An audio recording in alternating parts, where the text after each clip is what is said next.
राधे राधे दोस्तों, सुहाना सफ़र के सफ़र में आपका एक नई कहानी के साथ स्वागत है। माँ, तू हमारे साथ मुंबई चल।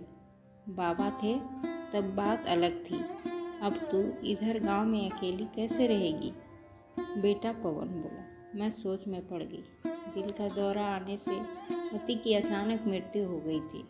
मैंने बहुत कोशिश की खुद को समझाने की। 13वीं के बाद सब मेहमान चले गए। बेटा पवन और बहू मिताली दोनों इंजीनियर थे।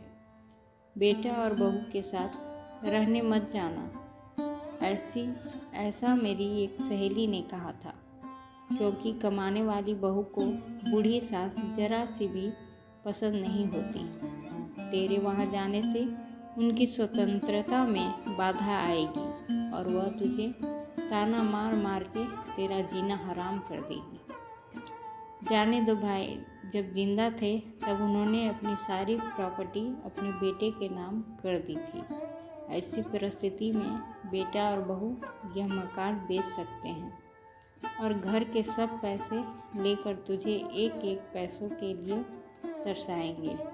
बेटा और बहू के साथ जाने के अलावा मेरे पास दूसरा कोई विकल्प नहीं था। 64 साल की उम्र में मेरे घुटनों के दर्द की वजह से मुझे हमारा राशन दुकान चलाना भी आसान नहीं लग रहा था।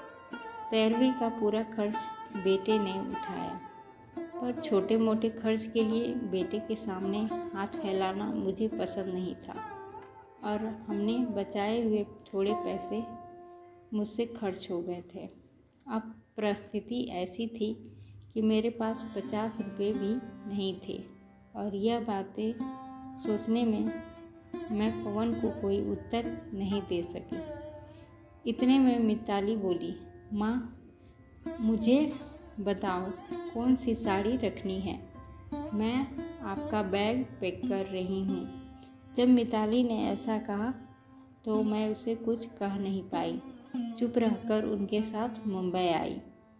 पवन और मिताली यह दोनों मेरा बहुत ख्याल रखते थे। हम सब साथ बैठकर खाना खाते थे। उनकी याद नहीं आनी चाहिए, इसलिए दोनों मुझे बहुत खुश रखने का प्रयत्न करते थे। मेरा 7 साल का पोता रेहान तो दादी दादी कहते हुए मेरे पीछे पीछे भागता था। मैंने कोई सी भी चीज़ मंगाई कि वह मुझे तुरंत लाकर देता था। यह सब देखकर मेरे मन को बहुत शांति मिलती थी। मैं सोचने लगी, लोग बेवजह ही आजकल के लड़के लड़कियों को बदनाम करते हैं और कहते हैं कि बूढ़े माँ बाप का सम्मान नहीं करते, उनकी देखभाल नहीं करते। खासकर बहू कमाने वाली होगी तो सास को ठोकरों पर रखेगी। लेकिन मैंने देखा ये सारी बातें सिर्फ बातें थी। हर उंगली की तरह हर बहू सेम नहीं होती। आज सब ने बाहर घूमने का प्लान बनाया था। हम सब मॉल में गए। उधर घूमते घूमते पवन और मिताली एक दुकान में कुछ खरीदने के लिए रुके। मैं और रेहान थोड़ा आगे आ गए। आइसक्रीम की दुकान को देखते ही रेहान बोला, दादी, मुझे आइसक्रीम खानी है। मेरे ऊपर जैसे बिजली ही गिरी, क्योंकि मेरे पास तो पैसे ही नहीं थे। इतने दिन में कभी मुझे पैसे की ज़रूरत नहीं पड़ी। अभी क्या करें? मेरा उदास चेहरा देखकर रेहान वापस बोला, ले दो ना दादी, प्लीज़। माफ़ कर बेटा, मेरे पर्स मैं घर में भूल गई। मेरे ऐसे बोलते ही रेहान मेरी तरफ एक अलग नज़रों से देखने लगा। उसको लगा कि आइसक्रीम लेनी नहीं है, इसलिए दादी बहाने बना रही है। पर मैं क्या कर सकती थी? मुझे खुद ही शर्म आ रही थी। मैं कैसी दादी हूँ जो अपने पोते को आइसक्रीम भी नहीं लेके दे सकती। हमने बाहर ही खाना खाया। मिताली ने मेरे पसंद की काजू मसाले की सब्ज़ी ऑर्डर की थी, पर मुझे वह पसंद नहीं आ रही थी। घर आने के बाद सब ने थोड़ी देर टीवी देखी। पवन सोने गया। रेहान को क्या चाहिए और क्या नहीं, वह देखने के लिए मिताली उसके रूम में गई। मैं भी मेरे रूम में सोने जा रही थी। तभी मुझे रेहान की आवाज़ सुनाई दी। मम्मी, दादी बहुत कंजूस है। तू ऐसा क्यों बोल रहा है? हाँ मम्मी, हम जब मॉल में घूम रहे थे तब मैंने दादी से आइसक्रीम मांगी तो वह कहने लगी मेरा पर्स घर पर भूल गई हूँ।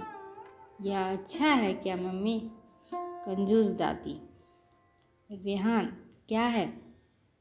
दादी के बारे में ऐसे बोलने से पहले तुमने सोचा नहीं क्या? तेरी दादी इस वक्त कितनी दुखी है, तू समझ नहीं सकता। दादी को कितना दुख है?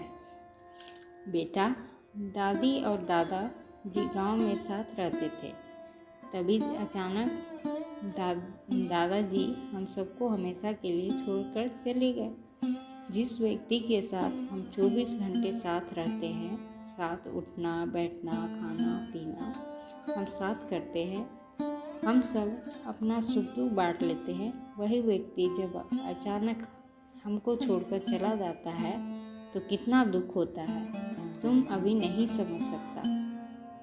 सोच, अचानक तेरे मम्मी पापा तेरे से बहुत दूर हो गए, इतने दूर हो गए वह कभी वापस नहीं आए, तब तुझे बुरा नहीं लगेगा क्या?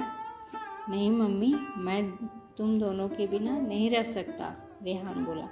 बेटा, फिर सोच कि दादा जी के बिना तेरी दादी कैसे रहती होगी। ऐसी परिस्थिति में वह अपना पर्स घर भूल गई होगी। तूने उनको कंजूस कहा, उनका प्यार तुझे नहीं दिखा क्या? जब भी तुझे स्कूल से आने में 5 या 10 मिनट भी लेट हो जाता है तब वो बालकनी में खड़ी रहकर तेरी राह देखती है। उनके घुटनों में दर्द करते हैं तब भी। बेटा, किसी के बारे में अपनी राय बनाने से पहले उस व्यक्ति के दृष्टिकोण से सोचना चाहिए। यह बातें सुनकर मुझे मेरी बहू पर बहुत अभिमान हुआ। उसकी जगह मैं रहती तो कदापि मैं मेरे लड़के को इतने अच्छे से समझा नहीं पाती। दूसरे दिन सुबह पवन ऑफिस गया और रेहान स्कूल। मिताली ऑफिस में जाते जाते मेरे हाथ में कुछ पैसे देने लगी। ये क्या है बेटा? मुझे पैसों की क्या ज़रूरत है? मैं बोली। माँ, किसको कब पैसों की ज़रूरत पड़ जाए कह नहीं सकते। आप मंदिर जाते हो, कभी दान पेटी में डालो, कभी रेहान कोई चीज़ के लिए जिद की तो आप उसे वह चीज़ ले देना। और बेटा, माँ, जब यही पैसे पवन ने आपको दिए होते तो आपने मना किया होता क्या? नहीं ना। आपकी बहू भी कमाती है तो आप अपनी बहू से पैसे क्यों नहीं ले सकती? मिताली का कहना सुन के मेरी आंखों से आंसू आने लगे। जो मेरा बेटा नहीं समझ सका वह मेरी बहू ने समझा। मेरी बहू जैसी बहू सबको मिले, मैंने भगवान से प्रार्थना की। ऐसी बहू मुझे हर जन्म में मिले। लोग बिना कारण कुछ कमाती बहुओं का दुर्व्यवहार देखकर सब कमाती हुई बहुओं को दोष देते हैं। कुछ बहुएं मिताली जैसी समझदार, सुलझी और बड़ों का आदर करने वाली होती है। दोस्तों, आपको ये कहानी कैसी लगी? अगर अच्छी लगी हो तो चैनल को लाइक और सब्सक्राइब करें। धन्यवाद।